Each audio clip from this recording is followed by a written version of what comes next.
Hey, what's up? Zach here, and today I've got the Anta Shock Wave 5.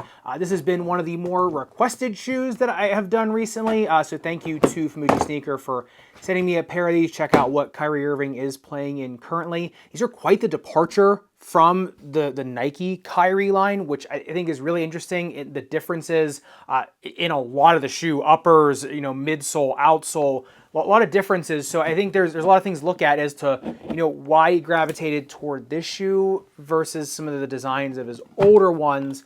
Some unanswered questions there. So let's get right into it. So starting off in the uppers of the Shock Waves, this to me is a really neat design. Number one, it is technically a slipper tongue. I mean, it is all connected. It is just almost like two gussets put together. Then there is a wrap around the outer layer of the uppers, right? And that's what contains the lace line. Now the lace line is super long on these. You don't see a lace line this long in modern shoes that much. Now with a longer lace line like that, you are gonna get much more customization in terms of fit, right? You can kind of dial that in. You're also gonna get a lot more freedom in the shoe, right? You're not gonna get the crazy type of lockdown that some other shoes just come with standard. You gotta do that manually with the laces, and those laces better not, lose tension. The nice thing with that is you do get, like I said, a lot more degrees of freedom. You can make the tongue a lot longer. You can get a lot more inversion, eversion. That kind of equates back up into the ankle too. That just rides right into the ankle. Whereas the scoop on the ankle collar is so low, right? Where the ankle collar and where the gusset kind of, quote unquote, at the tongue meet is just a giant V, right? And so that also allows a lot more freedom with the shoe. You can kind of see where I'm going with this. The nice thing is though, is the ankle collar is padded so much. You've got double thickness padding with these giant triangles here on both sides of Kager's triangle. The lockdown on these is tremendous, especially for a shoe with that big of a cutout in the ankle collar. Now that heel counter is reinforced, with TPU around it. That goes into a lateral TPU stabilizer that they say resembles a dragon scale, and that goes all the way into the forefoot, and that incorporates in the TPU. And then when you go up into the lace line, you're getting a mixture of textile and TPU, as you can see under the microscope. This to me feels like a more maximalist shoe. However, it breathes like more of a minimalist shoe because of just how well that tongue is layered with the textiles and the TPUs, a little more elastic. You look at it on the breathability test, it only heated up 91.3 degrees. Cooled down at 42.7. Now the heating up only 91.3 degrees is impressive, yeah, for a shoe like this.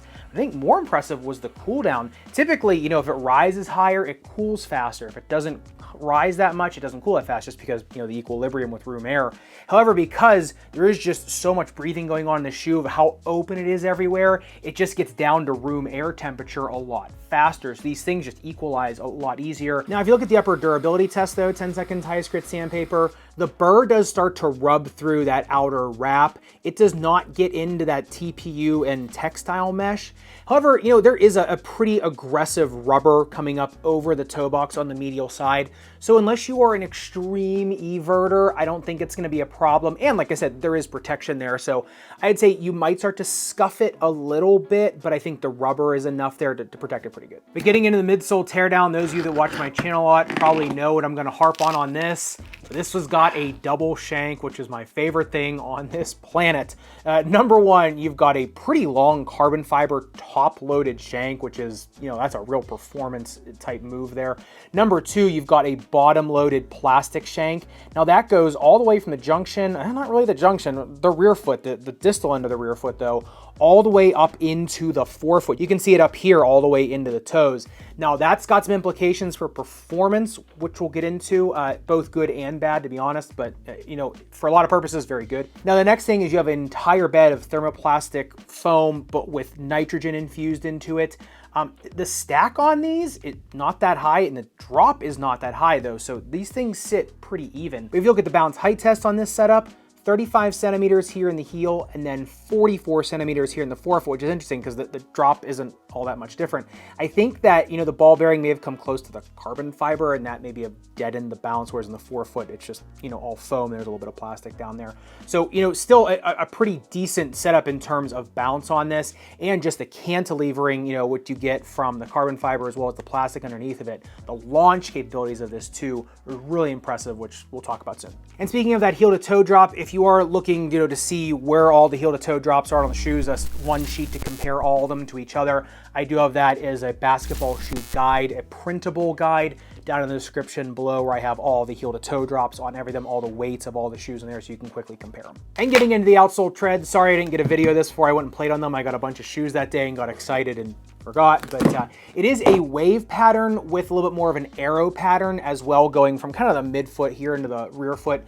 This pattern does grip very well because those arrows are hollowed out, so you get a little bit of suction cupping on those. The wave is really nice because, multi-directional, more fluid traction, right? It's gonna be a little more fluid than a herringbone, but these arrows almost make kind of a quasi herringbone, but with a little bit more of a gap in between them. So that's gonna do really well on outdoor courts to grab, really slick paint, or just to grab traction when you need a lot of surface area contact, which is usually what you need on an outdoor court.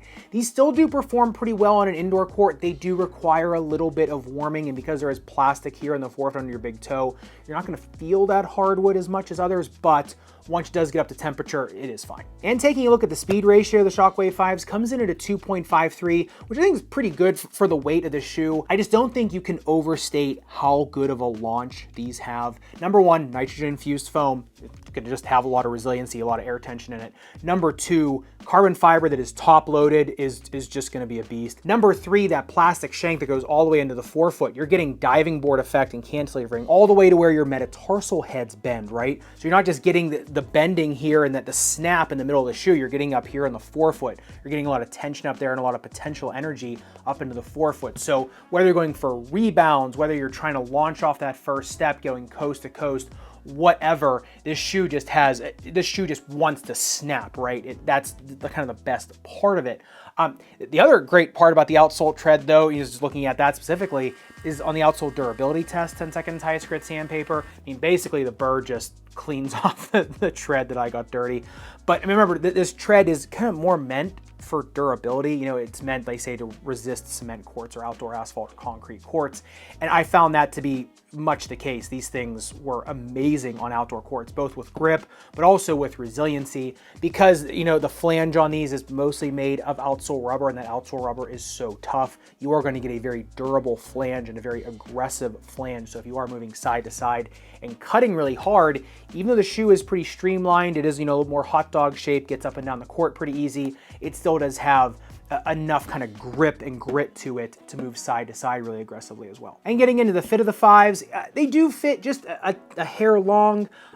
Width-wise, pretty generous. So I'd say a narrow, medium foot can go true to size. If you are very narrow, I maybe would consider going down a half size because you are a little more streamlined. A 2E, I would just go true to size just because of the length. A 4E, you go up a half size on these. Remember, they're gonna break in a little bit easier because you can, kind of just adjust the laces a little bit. So just make sure you're cognizant of that. In terms of the snake bitten foot, especially if you're playing on unforgiving outdoor asphalt, concrete, cement courts, this is the best you're gonna get. The foam in them is so forgiving, but yet the carbon fiber as well as the plastic underneath of it is going to hold that arch up really well. Now, these do not have that much of a drop in them, so if you are prone to, Achilles tendon tears or anything like that, I've had them in the past, this might aggravate it a little bit because it doesn't have that gentle sloping to them, so I just probably put an orthotic in there. In terms of like feeling your Achilles or plantar fasciitis, something like that, it feels great. It's just if you're used to being up like that on other basketball shoes and you go to a shoe with a drop that's lower, remember, you're doing a lot more eccentric loading on your Achilles, so make sure you're stretching beforehand. You just make sure you're cognizant of that. But by far the most interesting part of the Shock Wave 5s is their playability, right?